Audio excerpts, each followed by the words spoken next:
Hi, this is Sarah Mikesell with the PoultrySite.com, and today we're here with Dr. Mitch Abrahamsen. He is the Senior Vice President of R&D for Cobb-Vantress. So thanks for being with us today, Mitch. Hi, Sarah.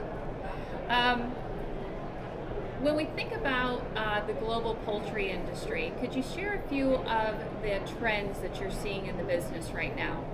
Yeah, one of the things that the industry's really been facing, I'll say the last 5 to 6 years, is really the increase in feed costs. That's really, keeping our focus on feed conversion, growth rate, kind of yield, the things that we've traditionally focused on within our breeding programs.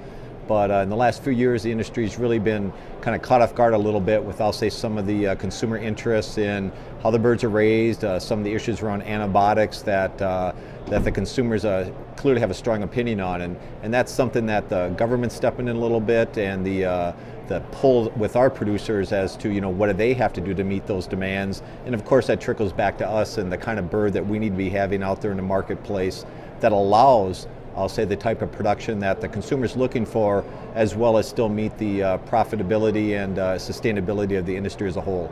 Very good. So speaking of these trends that you've mentioned, how does that change or drive your business with Cobb, and how you guys are moving your R&D forward? Yeah, from an R&D perspective, we're being asked to do things we've never done before. I mean, it's easy for us to keep doing the same thing over and over again, and we'll keep moving forward in the same direction. But all of a sudden, the game's changing on us. Antibiotics are clearly going to be an issue for all of the production settings, and as you pull antibiotics out of the food chain, the birds see a lot more, I'll say, pathogens that they're not used to seeing. The birds need to deal with stress a little differently. A lot of interest in environmental impact, a lot of issues out there around the cost of electricity and production costs, and so all that comes back to us, and we have to think about how do we bring technologies into our breeding program that allow us to select for a different kind of bird.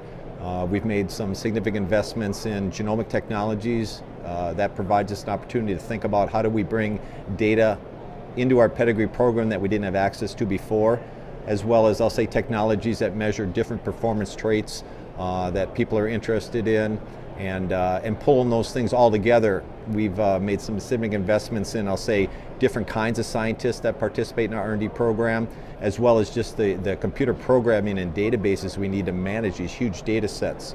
Our genomics technology, we capture 60,000 data points from a single bird, and you start talking about our breeding program with millions of birds in it, we got data that we've never had to deal with before, and that's going to provide us the opportunity to really tackle these challenges and to really give our customers a product that will continue to be productive in the marketplace and hopefully meet the demands that the consumer's starting to put on our industry.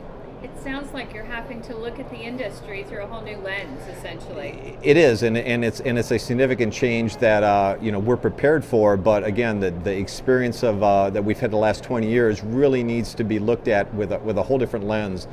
New technology, new people, because we really need to design a bird for the future that's going to be different than what we have today. Very good. Well, thank you so much for your time today, Mitch. I appreciate it. Thank you. This is Sarah Mikesell with the PoultrySite.com.